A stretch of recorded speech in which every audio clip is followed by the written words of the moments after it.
Sacred Seals are a huge part of completing your unit's build, but knowing which ones to create and upgrade next can be a daunting task. In this video we'll talk about all the nuances of Sacred Seals and discuss how useful each of them are, at least all the ones that have been released up until the end of Book 3. For the full rundown you can skip to this timestamp on screen or in the description because first, I want to help new players out with Sacred Seals. For long-time players, Sacred Seals probably aren't a huge issue, but for newer players, the process of having to create old seals is a problem. Quite frankly, it's pretty brutal, so I want to make sure they have some base knowledge. Later on, I'll be going over all the individual seals and hopefully help you decide which ones to start working on next. Alright, let's get started. If you have no clue what a Sacred Seal is, then this video is super important for you. Sacred Seals are passive skills that can be moved around to any unit freely, and they reside in the S slot of a unit's build. Think of them like a skill you can switch out at will. Sacred Seals can have varying impacts on a build. Sometimes they are vital to make the build work, other times they are just a small boost. Regardless, they are a very important aspect of the game and only serve to make your unit stronger. So how do I get Sacred Seals? The main source of seals come from the Tempest Plus event, which offers 3 new seals if you can meet the score requirement. You absolutely do not want to miss any Tempest events because you will save a lot of resources in the future.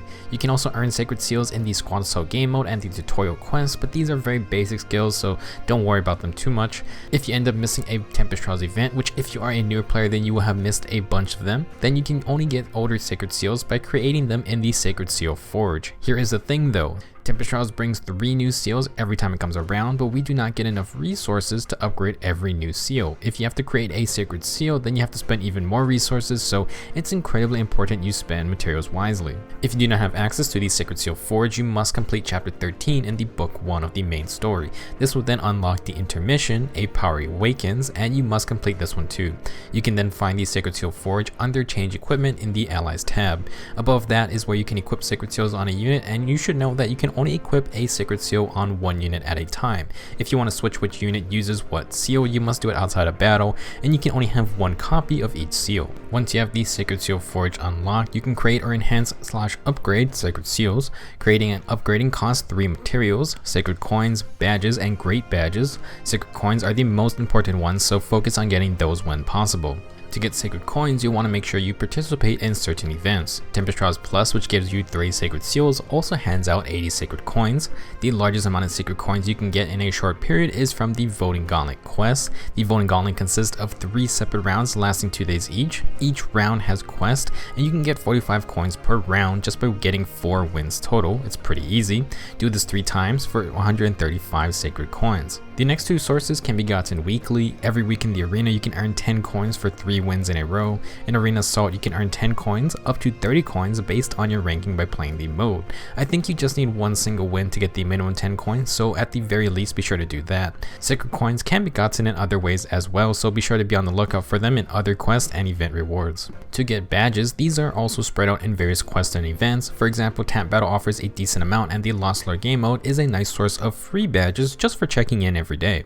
Badges are also farmable in the Training Tower. They can drop from all stratums, but great badges only come from stratums 6 through 10. The Training Tower does have a schedule for which color badges it offers. You need different colors for different Sacred Seals, so it's nice to have a supply of all of them. Tuesday is for the red badges, Wednesday is for blue, Thursday is for green, and Friday is for white. Saturday, Sunday, and Monday offer a random color each time you win a level. If you got really lucky and you have a unit with the Live for Honor B skill, this skill actually grants 1.5 times to badges earned in the Training Tower. Once you have your Sacred Coins, Badges, and Great Badges, you can start creating and upgrading seals. Creating seals costs between 10 to 50 coins, 20 Great Badges, and 100 small badges. Upgrading a seal to their tier 2 level costs 50 coins, 60 Great Badges, and 200 regular badges. The last tier 3 upgrade costs a whopping 100 Sacred Coins, 400 Great Badges, and 1000 regular badges. Yikes, this is an incredibly expensive process. Tempest essentially gives you the tier 1 seal, which will save you resources in the long run, and as you can see, you need a lot of materials for that last upgrade. Some skills only have 2 tiers like drive skills. In these cases, the second upgrade is going to be treated like a tier 3. You will save some coins by skipping 1 round of upgrades, and for newer players, these are the seals for you so that you can save some resources. To get you started, here are a couple sacred seals that many players and myself consider must-haves. You don't need to upgrade them to tier 3 immediately, however once you start getting more and more sacred coins, these are good choices for your first max upgrades. I asked my audience on YouTube and Twitter what they thought were must-have sacred seals, and pretty much everyone said that Quick Repulse was number 1. I fully agree because Quick Repulse allows a unit to get a follow-up attack if the enemy initiates combat. This is a game changer for many units, and as someone pointed out, it's actually super useful on Legendary Ike and Fjorm, which new players get for free. While many units want Quick Repulse in the B slot, a player may not have the fodder to do this every time, and having it in the Sacred Seal slot is a perfectly fine option, especially in the early game. Next, we have Close Defense and Distant Defense. Both of these are A skills that are rather hard to get normally, but they are exceptional Sacred Seals. They both grant up to +6 defense and resistance when attacked, with Close Defense working against melee foes and Distant Defense working against ranged foes. You can put these seals on just about any unit to help make them a bit tankier, and for the early game when you need to train up a lot of new units, both of these seals make that much easier. For all around general usage, Close and Distant Defense are great seals to have on hand. Two other must-have sacred seals are Heavy Blade and Flashing Blade. These skills grant cooldown reduction, which means faster specials. Specials are very important in this game, and having either of these seals in a build can be absolutely vital to making a unit good.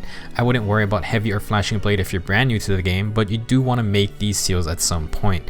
I recommend upgrading Heavy Blade first since Flashing Blade only works on some unit types. If you're a new player, here's a starting budget route so that we can have at least a small pool of sacred seals to use. I'm going with a budget of 315 sacred coins because you can earn a large amount of coins from Tempest Trials and the Voting Gauntlet, which comes around pretty often. Thanks to the Hero's Path quest, you can also get an easy 100 sacred coins. Here's what you can do with your first 300-ish coins. First, grab Quick Repulse 1 for 40 coins. You can actually don't need to upgrade Quick Repulse since it does its job just fine at tier 1. Next, grab Close Defense 2 and Distant Defense 2 for 90 coins each. A bit pricey, but these can be used on any unit you want. Next, I wanted to suggest a more offensive seal, and Darting Blow 2 only costs 70 coins. This grants +4 speed when you initiate combat, and understanding how important speed is will help in the early game. Last, for only 20 coins, I would make Quick Impulse. This seal grants -1 special cooldown on turn 1. It's simple and works on any unit. Faster specials is great for arena, and just in general, most early game maps won't require multiple special activations. Our total is going to come out to 310 sacred coins, and you end up with 5 sacred seals that you can slap on any of your main 4 units on a team. This sets you up with a nice base of sacred seals before you start to move on to creating more of them and upgrading those to tier 3 upgrades. Before we discuss all of our sacred seals on hand, I want to address a couple of common questions and concerns. The main question regarding sacred seals is always, what sacred seal do I upgrade next? This is a tough question because there's not really a set answer for everyone. My advice is that you should choose a sacred seal that you know you were going to benefit from immediately. For example, maybe you built up a Nino at Fury and Desperation and she's one of your favorite go-to units. To complete her build, you could create the Brazen Attack and Speed seal to synergize with Desperation. There's not much point in making a sacred seal if you aren't planning to use it, so pick and choose depending on what units you like using. Looking up some build ideas can help with this. Another common question is, should I fully upgrade a seal or buy more individual seals? There are a couple factors you need to consider. First, if you have a favorite unit you like to use a lot and you have a secret seal for them you like using, then I think it's worth it to fully upgrade that seal. You shouldn't hold out on that if that's your main unit. Second, there are sacred seals that just work way better when fully upgraded. For example, Flashing and Heavy Blade at tier 1 require 5 or more speed or attack, while their tier 3 versions only require 1 more speed or attack. Third, at this point in the game, we have sacred seals that just offer better value if you want to save on sacred coins. This is why I want to talk about individual sacred seals, so I can point out which ones are good but have other options that let you save up on coins. For the most part, I think getting full upgrades is worth it, but you can get away with partial upgrades sometimes. Some of these seals are good enough where a tier 2 upgrade is okay until you feel the need to finish that last upgrade. You can also just use the tier 1 version if you just want to test out a seal before committing to it. With that said, let's move on to the full rundown of all of our current sacred seals. The way this is going to work is we'll take a look at a group of seals that are similar and split them into their respective skill lines. These sacred seals in yellow text are just the ones I think are really good for their group and generally a good pick to upgrade. First up are the flat stat boosters. All of these skills are real simple, but they just grant your unit flat stat increases, and these will always be active. The most basic options are these single stat boosters: attack +3, speed +3, HP +5, defense +3, and res +3. For new players, you can actually get the initiate versions of these same seals from the tutorial quest, and they do the same thing. From these single stat boosters, I would only really consider attack +3, speed +3, and maybe HP +5. This is because we have a bunch more dual stat boosters, and these increase 2 different stats at a time. The dual HP seals grant +4 HP and +2 attack, speed, or res. The other dual stat boosters all grant +2 of their respective stats. Personally, I would rather use HP and speed 2 over HP +5, but for strictly panic type skills, maybe you still want that extra point of health. To me, I see the dual stat boosters as being better investments at this point for newer players. Instead of upgrading attack +3 and speed +3, you can just upgrade attack and speed 2, although it's only going to get you +2 attack and speed. For defensive stat boosters, I actually think that there are much stronger options like closer distant defense, so I wouldn't upgrade flat defense or res seals at this point. Before moving on, we should discuss the Squad Assault Sacred Seals because these are just really weird, and honestly I think they're way too lazy. Beating a Squad Assault map gives you a Squad Assault Sacred Seal labeled A, B, C all the way up to Z. Each of these Sacred Seals are actually just single stat boosters, and they repeat in order going from HP, defense, res, speed, and attack. The only reason I would upgrade these would be to have versions of each stat in +3, +2, or just +1. The opening buffs can buff multiple units if they have the same stats, so for those type of teams you may need these stat adjusters. If you're a newer player, I would honestly not even bother with these Sacred Seals at the moment. You can just slap them on random units if you don't want to bother changing Sacred Seals around. Next up, we have in-combat stat boosters. These skills grant combat buffs for the user which stack with other combat buffs plus field buffs, which make these Sacred Seals all very good. Pretty much everything here is worth using. On the left we have bond skills. Bonds grant +5 to 2 different stats and just require a unit to be next to another ally. They are more defensive in nature, and you can actually use defense and res bond instead of close and distant defense. Bonds are great ways to get extra attack for defensive units, and I tend to use attack and defense bond or attack and res bond a decent amount. For the stance skills, these are pure enemy phase Sacred Seals that grant extra stats. They are actually similar to close and distant defense, but those only work against either melee or ranged foes. I actually really like using steady or warding stance, which grant +6 defense or +6 res when attacked. Warding stance is great if you need to tank both dragons or mages. In the third column we have blow skills. They are the player phase stat boosters and pair exceptionally well with the other blow skills in the A slot. Darting blow is nice to throw on just about any unit with decent speed or a unit that runs flashing blade in the A slot. Surging blow is great for brave weapons like Reinhardt's Dare Thunder. Armored blow is a bit more niche but can work with something like sturdy impact. Also in this group are the brazen skills. Brazens grant +7 in combat buffs to 2 different stats when under 80% HP. This is exceptionally strong, and they make great Sacred Seals because you can still have an A skill that gives you stats at full HP, and then you have the brazens that help you out when your unit takes damage. These skills synergize super well with Fury builds, since those units are hurting themselves anyway, and +7 attack, defense, or res shouldn't be underestimated. Brazen attack and speed is super strong with Desperation, and it's a setup even new players can create. Brazen stacking is a thing. For example, Alphonse can use his Fodlan with Brazen attack and defense with the Brazen attack and defense A skill, and then you have the Sacred Seal version for a total of +21 attack and defense when on low health. It's pretty fun stuff. Next we have the regular field buffs. Those are the blue numbers on a unit. Field buffs don't stack with each other, so you can't use 2 whole attack buffs on a build to get +8 attack. Generally with these seals you're going to be pairing them with another stat variant in the C slot. Let's use Hona and Fortify buffs for example. These grant +4 to their respective stat on adjacent allies for 1 turn, and instead of using 2 Hone attack buffs on a build, you would use Hone attack in the C slot but Hone speed in the Sacred Seal slot. Hones and Fortifies are super simple buffs you can get in the C slot easily, so you may want to try out the other rarer buffs. Tactic buffs work if a unit has only 2 or less of the same movement type on the team. Simply put, you can't have 3 infantry units on a team or they won't be affected by tactic buffs. This requires a little bit of team building, but tactics grant +6 to their respective stat and have a 2 space buffing range. This makes them very strong, and you will see teams with multiple tactic buffs since you can buff up a ton of units all at once. I highly recommend you try these out once you have a good amount of all unit types. Last we have the wave buffs. There are a lot of wave buffs since they come in even and odd variants, so I'm sure a lot more will appear in the future as seals. Wave buffs work on even or odd number turns and grant both adjacent allies and the user of the skill +6 to its respective stat. These can self-buff the user, which can be very strong if a unit is split from the team. However, it's only working every other turn. You can pair even res wave with odd res wave in the C slot for +6 res every turn, but honestly it's a bit much. You can also do even defense wave as a seal with even attack wave in the C slot to have 2 stats being buffed. Personally, while I think res and defense wave buffs are fine, I would really like to see the attack or speed wave buffs as Sacred Seals. Those would probably be a lot more popular. After Fieldbus, we have the in-combat buffs. These skills will stack with their C-skill counterparts, and it's a pretty common tactic to run double spurs or drives of the same type. On the left, we have spur skills. These grant +4 to adjacent allies during combat with their respective stat. They are simple enough, and double stacking them is fine since they are easy to get in the C slot as well.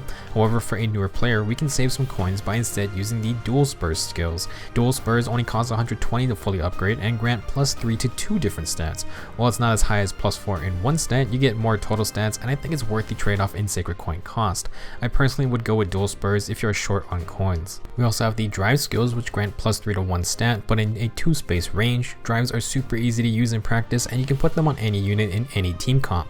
They are also cheaper than regular spurs, and while it's tougher to find drive skills for the C slot, having them in the sacred seal slot is really nice for utility.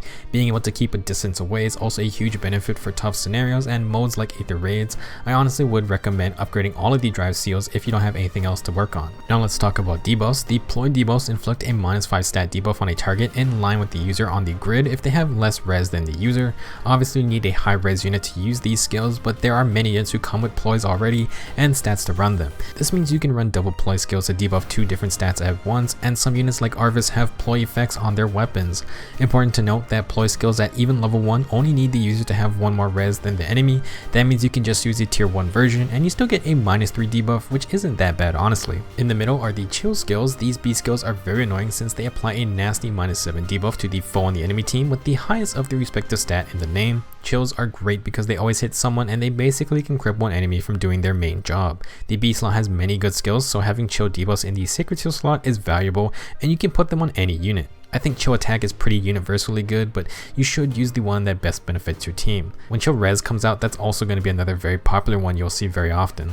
Last, we have the smoke debuffs. These have been made slightly easier to get in the C slot, but they are fine as sacred seals too. They apply -7 debuffs to their respective stat in a 2 space range after combat with an enemy. Smoke skills are great on attackers since you can take out a target and debuff the enemy for the enemy phase. I like attack smoke and use it a lot, but speed smoke is also pretty good. You can double up on smoke skills or even use them on dagger units since most of them intrinsically have a better defense and res smoke built in.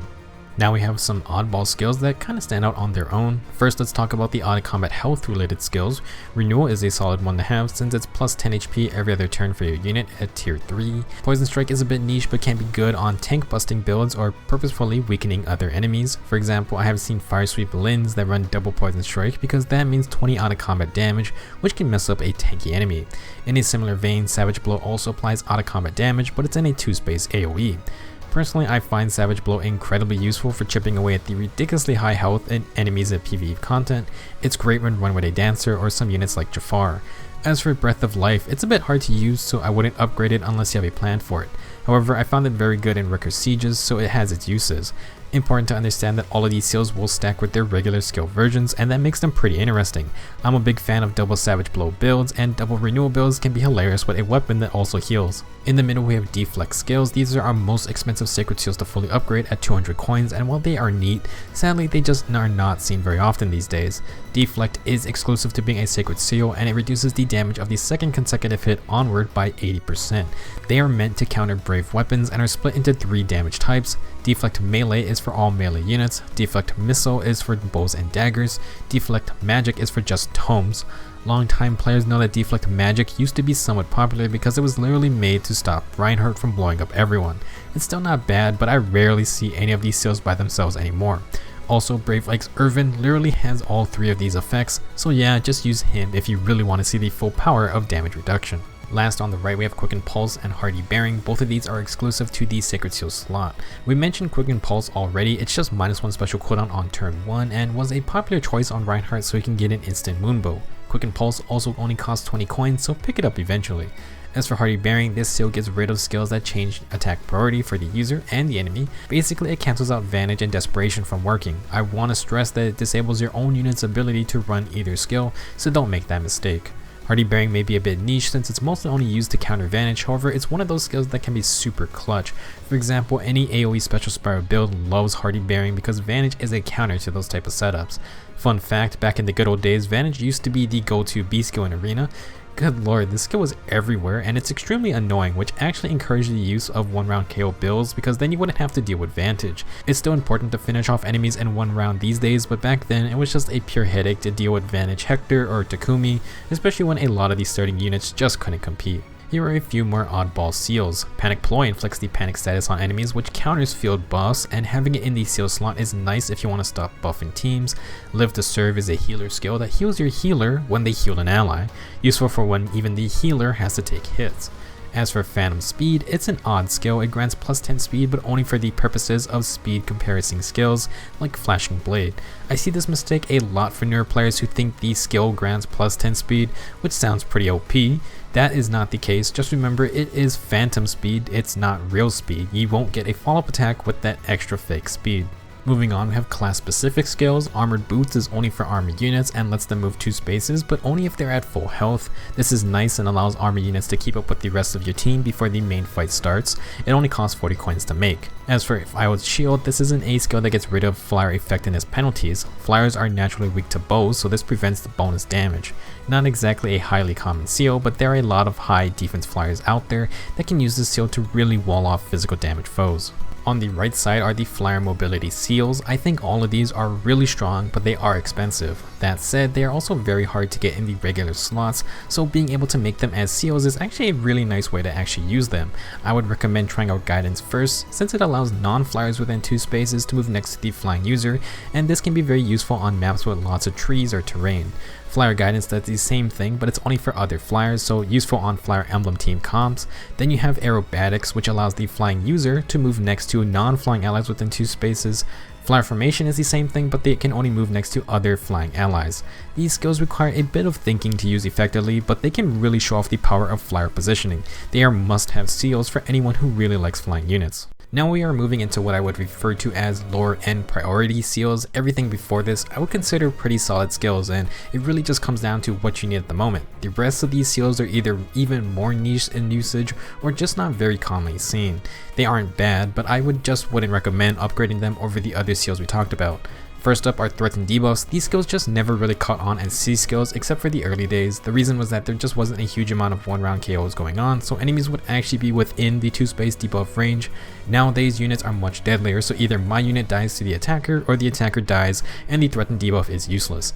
I will say that threat and debuffs are not bad on super enemy phase type army units since they only move 1 space. If you want to bait them in, you would have to get hit by the threat and debuff. Besides this, I have found usage for these seals in Worker Sieges since the boss doesn't actually die, so debuffing their defense or res just means more damage for me.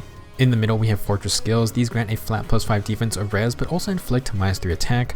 Again, there is a usage for these skills if you need the flat defense or res boost, but most times you're going to be fine with closer distance defense or the stance and bond skills.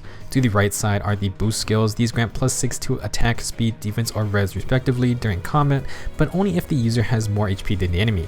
Obviously only usable on high HP units, but once you get hit, the potential of these skills also go down. In high level PvE content, enemies have like 60 plus health already, which pretty much make these skills useless unfortunately. Next we have the dance skills, and these are for dancers only. They grant a field buff to the ally that is danced, and again it's not a bad seal, but they only work for dancers, so you may not want to waste coins just for that. One thing to note is that Earth Dance grants the biggest buff at +5 defense. This can be useful on Legendary Azura since her weapon will actually work off of these type of skills. That means she can grant +5 to all stats for any ally she dances. The confusing seal skills are B skills that are extremely uncommon. They inflict -7 of their stat to the enemy after combat, but again, because the meta shifted toward more 1-round KOing, this is a pretty useless effect. I have seen some very annoying debuffing type builds that actually make good use of these skills, and they can be useful in PvE content to hold down a choke point. Still, you may just want the B skill versions instead since they are much easier to get instead of wasting your sacred coins. Last, we just have a random assortment of skills. Attack Feint inflicts -7 attack in a line of the unit on foes, but only after a rally skill is used by them or on them. You can double up on Feint type abilities, but I rarely see them since they are so rare. It's neat to try out, but probably not worth these sacred coins to most players. Brash Assault is an odd seal that grants a follow-up attack, but only if your unit initiates combat with less than 50% HP and the enemy can counterattack. This can pair with Desperation to allow even slow units to pull off instant doubles, but it's not something you're going to see very often. Last, Obstruct is there to block paths to protect your backline, but in practice it's just not worth using. I honestly think this skill could be interesting if they gave it a tier 4 version, but I doubt you'll see it get added to the Sacred Seal version. I don't want to imagine how expensive that would be if it ever happens. Finally, we have my pick for worst Sacred Seal in the game. I believe pretty much all these Sacred Seals have some usage, and while I wouldn't recommend some over others, I will say that I do not think Defiant Attack is even worth giving the time of day. Defiant skills are completely outclassed by Brazen skills, so please just go use those instead of making this seal. If they wanted to fill out these Sacred Seals with lower tier ones first, they should have put Defiance out then, not after like 2 years. At this current moment, they are just not worth using at all. That wraps up this long guide on Sacred Seals, including my thoughts on all the ones released up to the end of book 3. Hopefully I didn't forget any, because as you can see, there are a ton to choose from. I suggest working on seals that you plan to use on your favorite units first, and then branch out to the more general useful ones like drive seals. It's also not a terrible idea to save up on coins if you don't feel like you need anything at the moment, since new Sacred Seals are always being released. If you want a place to see all the Sacred Seals, then I'll leave a link to the page from the Fae Wiki in the description. I got all my information from there, so there could be mistakes on the total coins it takes to upgrade seals, since I can't check every value in game myself. To finish things up, since I couldn't discuss every little thing about all these Sacred Seals, if you want, please share your favorite Sacred Seals you've enjoyed using as of late, maybe any fun unit or build combo that's been working for you. Hopefully we can inspire each other on what seals to work on next. Thanks for watching, I'll see you guys next time.